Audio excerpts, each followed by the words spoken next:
in lunar flame.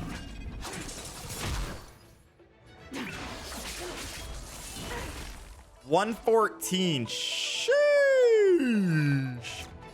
Lend me your strength. Nowhere to run. No skill points, no problem. Still able to attack. Don Hung Hu?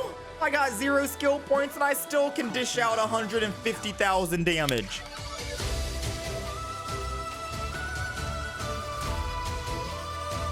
Hello YouTube, we just got done playtesting Jingliu. She's phenomenal. She's very easy to use as well. She doesn't consume skill points for her E when she's in that special stance. She's very fun to play, pretty much, and she has a load of just stats on top of stats on top of stats being thrown into the mix. Phenomenal character, very free to play friendly in my opinion to build, and we're gonna dive into that throughout this video.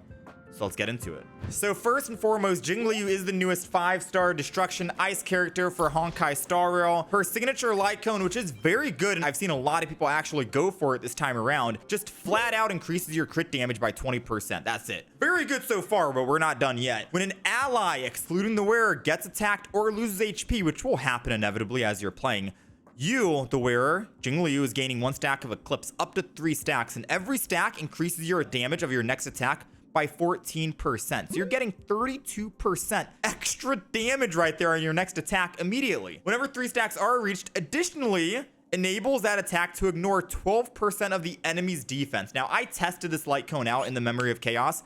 We were able to clear the first half of floor 10 with 0 cycles used. We had 30 cycles left for the second half, which was really good. So phenomenal. However, if you are not running the light cone and you have to save your stellar jades for future characters out there, the best free to play option in my opinion is going to be on the Fall of an Eon. It's a Herta shop light cone that you can purchase yourself. We were able at Superimpose 1 able to get 29 cycles on the first half with the same exact Jingliu build and the same exact Jingliu team comp. So 29 cycles versus the 30. Phenomenal. We only used 1 cycle on the first half. Now this is S4 and we went back and did the same test. It still turned out to be 29 cycles. So say what you will about that, but this is a really good light cone because whenever the wearer attacks, their attack is increased by 14% in the battle up to 4 times. So that's 56 increase already at S5. And whenever you break an enemy, which she's really good at doing that, also get your damage increased by 21% for 2 turns. So on the Fall of an Eon is going to be the free-to-play option that I would recommend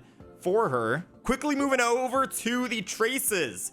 Whew, we got a lot here. So first of all, she gives crit damage on her traces, right? These stat bonuses. 37.3% of it, if I'm not mistaken. But Jingliu is also the very first character to give speed stats as well. 9 speed is what you're getting, and 9 speed is a lot in a turn-based game. Okay, that can either be the difference between the enemy taking a turn and killing you or you killing them. But she's the only character so far that gives speed as a stat bonus, and on top of that, she's also getting crit damage. It's the best of both worlds. You get crit damage, you get speed as well. Phenomenal unit. You're definitely gonna want to go for those stat bonuses. In terms of trace priority on what to level up, I would 100% focus on the talent. This is a lot of text, but we're gonna try and TLDR this for you guys watching. Pretty much, you get crit increased whenever you get 2 stacks and you enter that state. So right now we're at talent level 10. You're getting 50% crit rate increase, which does enable and allow you to actually run a crit damage chest piece for your relics. We're going to get into that a little bit later on. So yeah, you're getting crit from the talent. You're also getting crit damage and you're getting speed. Jingliu is literally stacked because of all of this. So your talent, once you get 2 stacks, you enter this different stance. And when you're in this stance, you're not able to use your basic attack anymore. You're only able to use your skill, but you don't use any skill points for using your skill. You have advanced action forward immediately once you get those 2 stacks and you enter that stance. You get to take another turn immediately. You get your crit rate increased by 50%,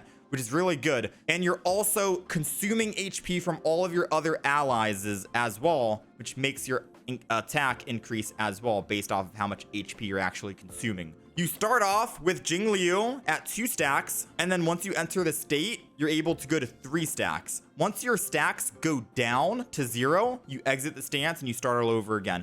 My advice for this would also be using your ultimate while you're in the stance to extend Crescent Transmigration so you can stay in it a little bit longer and dish out even more damage. So normally what I would do is I would start the fight off using 1E to get 1 stack. use another E to get 2 stacks, enter the stance, and then use your ultimate so you can actually go up to 3 stacks. After leveling up talents, I would focus on skill. So again, trace priority is going to be talent, skill into the ultimate. You can ignore the basic attack for the most part. You're really not going to do that with Jingliu. Your skill is pretty much just more damage. When you're in the normal stance, you're dealing ice damage 200% to a single enemy and gaining that 1 stack out of 2.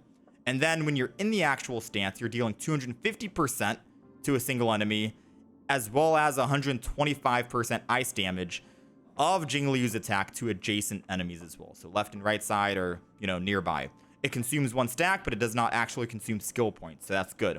Ultimate, pretty much damage as well. Ice damage 300% to a single enemy, and ice damage of Jingliu's attack 150% to adjacent enemies, also gaining a stack as well. And that's pretty much it. Her technique is a very cool and unique technique. You're able to use it, run around the open world, start the fight by freezing the enemy, 100% base chance of freezing the enemy for 1 turn, and it also works in Memory of Chaos as well. So if you're done killing the first wave of enemies and the second wave starts, they have a chance of getting frozen and you already have a head start. That's a really good technique to actually start with.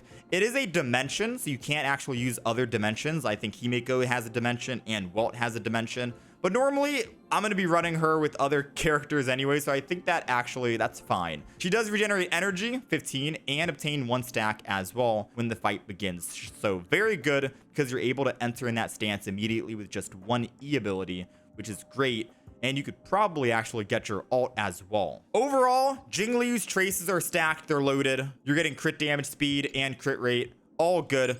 The bonus abilities, you're getting effect res while in the state. You're getting ultimate damage increase while also in the state. And after using Transcendent Flash, the next action will be advanced forward by 10% as well. You're gonna want to get them anyways because you want those crit bonuses, you want those speed stuff. So I would advise getting all of them anyways. If I needed to say a priority, I'd probably say like Frost Wraith into the Sword Champion, into the Death Realm. But regardless, you're gonna get all those bonus abilities regardless. Let's move on to the relics here, all right? So, best in slot, Rootlet Arena is obviously going to be your best in slot because you're getting that crit increase 8%, as well as whenever your crit reaches 70% or higher, basic attack and skill damage increases by 20%. In this case, it would be your skill damage because that is pretty much what Jingliu does. That is her bread and butter. And yes, that does work with the crit rate that you end up getting from her talent. So I know we're at 34% right now. Technically, this is an 84%, which does meet the criteria for that 70%. So we're all good there. That is the 2-piece I would recommend. Currently, I'm running ice damage bonus and attack percent rope. So those are the 2 main stats I would run for her. If you, for some odd reason, do not have a good Rootlet Arena to run on her, I would not try and force the 2-piece set. Trust me on that. Substats over set bonus any day. If you had to substitute for like an inert Salsado, because your inert Salsado is just god tier with like 30 crit damage, 10 crit or something, and it's just absolutely loaded, I would go with that. Run with the 2-piece on that. Why not? You still get crit and you still get ultimate damage increase. Benefit a little bit from that, right? I wouldn't recommend energy regen rope. I did do a little bit of testing with energy regen rope and it was very fun. I was able to actually stay in her enhanced state a hell of a lot longer, because normally when you're in that stance, I think you're only able to use her E 4 times when you're in that stance. I was able to go from 4 to 6. Because I was able to get my ult back so quickly. I think I did have Ting Yun in that party to actually help me out, but it was fun. It was fun. However, I wasn't doing nearly as much damage as I wanted to, and we ended up finishing the Memory of Chaos floor 10 with 26 rounds left compared to the 29 with attack percent rope. So attack percent rope, still better in my opinion. In terms of the 4-piece relic set, we are running the Hunter of Glacial Forest. This is what I'll probably recommend to people. Ice damage increase for the 2-piece, and after the wearer uses their ultimate, their crit damage increases by 25% for 2 turns. 25% more crit damage for 2 turns. Really good after using your ultimate, because you're most likely going to be in that stance anyways when you do that. So just more damage increase.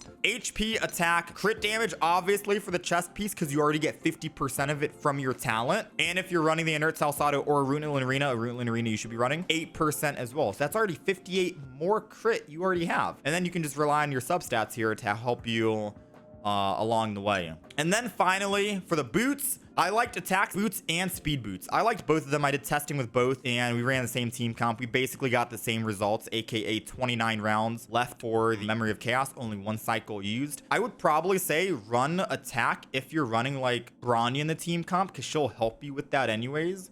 You can probably get by with that, and maybe if you're not running Bronya, run speed. But I still ran attack percent with Tingyun, Pella, Natasha. It still was perfectly fine. I switched up, ran the same team comp with speed. It was still perfectly fine. I'd say just kind of run with whatever you want. Experiment a little bit. In my testing, they were both good. Speed is probably going to be what you're going to want overall for like the end game long-term stuff. And in terms of like different relic options here, if you don't have a 4-piece Hunter of Glacial Forest, funny enough, a 4-piece Genius of Brilliant Stars, the Quantum set, might be good. I haven't actually tested this yet. If you read the 4-piece set, whenever the wearer deals damage to the target enemy, ignores 10% defense. What I have tested is her signature light cone, which ignores 12% of the enemy's defense. And I was able to get the actual clear with 0 cycles used because of that ignored defense. Ignoring defense is very strong and should not be underestimated. So I would argue and say a 4-piece Quantum could really be good for her, but I have not been able to test it on this account. So keep that in mind when you guys are looking for your relics and seeing what you want to run. All right, last but not least, we have Eidolons for all you filthy whales out there. Oh, not filthy whales. Well, for all you filthy whales. Last but not least, we have the Eidolons here, which are also just busted. So her E1, when using her ultimate or enhanced skill, which is essentially going to happen 9 out of 10 times, Jingliu's crit damage increases by 24% for 1 turn. If only 1 enemy target is attacked, aka if there's only 1 enemy left on the field, the target will additionally be dealt ice damage equal to 100% of Jingliu's attack. This essentially means that she turns into a hunt character if there's only 1 enemy left. So she can do the AoE, and now she can also do out additional damage to single target characters. Really good for the E1. Her E2 is also really good after using an ultimate. It increases the damage of the next enhanced skill by 80%. 80% more skill damage right there. This is ultimate and talent. During the spectral transmigration state, the attack gained from consuming allies' HP is additionally increased by 90% of the total HP consumed. The cap is also increased. Good. And then E6 is also pretty nutty. So whenever you're entering the state, the second one, the stack limit increases by 1. So normally you're at 3 without E6. Now you go up to 4 total that you can have, and you obtain an extra stack. So you're entering that state with not just 2 stacks, but 3 stacks, which means you get to stay in that stance hell of a lot longer. With E6, you actually have 3 stacks. You have 4 total, and then you have the 3 stacks. It's actually good to show this here. 500, everything almost died right there. And on top of all that, while staying in the stance, you also get crit damage increased by 50% while you're in it. Absolutely nutty. You go from 3 to 4 total stacks, 3 starting stacks, and you have 50% more crit damage. Absolutely insane. Now, do keep in mind, when I did run the energy regen rope, I was able to stay in that stance a hell of a lot longer. It was fun. It was memes, but don't recommend it. But yeah, that seems really good. That seems really busted. So far, Jingliu as a character overall has definitely exceeded my expectations. I can't even speak right now. She's leaving me quite breathless. In all honesty, my free-to-play heart is crying right now because I can't get every single character, but she seems really good so far. Not only being the first character having speed boost as a stat here, crit damage, a lot of crit as well. Everything, ultimate damage, everything just seems, she's getting everything. She has the whole package right now. I can't possibly think of someone else power creeping Jingliu in the near future, but Lord, I am scared, you know? Team comps for Jingliu. I'd say she's like, you can mix and match with a whole bunch of different characters. For my testing in particular, I ran Tingyun because I can actually use her ultimate to give Jingliu her ultimate back. So I can actually get her ult, use it while in the actual stance to extend the duration of that, which is very good. Pella, I like running as well if you have an E4 Pella, because E4 Pella does also reduce the enemy's ice resistance by 12% for 2 turns. Really good. You do have to use your skills, so keep that in mind. And Pella is also able to reduce the defense of the enemy 37%. So also great. I'd preferably run Pearls of Sweat on Pella if you do have that, because that's just more defense down that you can run. But yeah, Pella seems like a good character you can run with her as well. And then just last would be a sustained character. So I, on this account, ran Natasha as my sustained character. Another team comp that would be very interesting to run would be Jingliu Blade, because Blade also doesn't really consume that many skill points, so it'd be very easy to incorporate that as a sub DPS alongside Jingliu. And Blade wants you to take HP from him anyways. He wants his HP to get lowered, right? Jingliu will suck the HP away from Blade. Both parties win. You could also throw in Locha in that team comp as well, and then probably like last character would be like a Branya or a Tingyun or something, like one Harmony character. And that seems like a pretty good team comp as well. You can also run Branya as your support character with Jingliu if you wanted to swap out Tingyun in that Pella team comp. So Jingliu, Branya, Pella, and then Natasha, or you could just run Branya, Tingyun, Sustain, and Jingliu if you really wanted to run the double Harmony in your team comp. You could run that. You can mix and match. There's a lot of good characters you could run for her. If you wanted to run 4-piece Quantum with Jingliu and then run SW in your party, go for it. She's flexible is what I'm trying to say. Very flexible, very easy to build in my opinion, very easy to use as well because she's not consuming skill points in her different stance. I'm running out of breath, all right? She's a fun character. I had a lot of fun playing her today. Thank you guys very much for watching. If you have any other questions regarding Jingliu or 1.4, any other characters coming out in the next half or in the near future, whatever, join us over on Twitch. Join us over on Twitch. We are live every single day. I'd love to have you guys over here. We are talking all 1.4 Honkai Star Rail, everything like that, team comps, synergies, strategies, etc. Thank you guys for watching, and I will see you guys in the next video.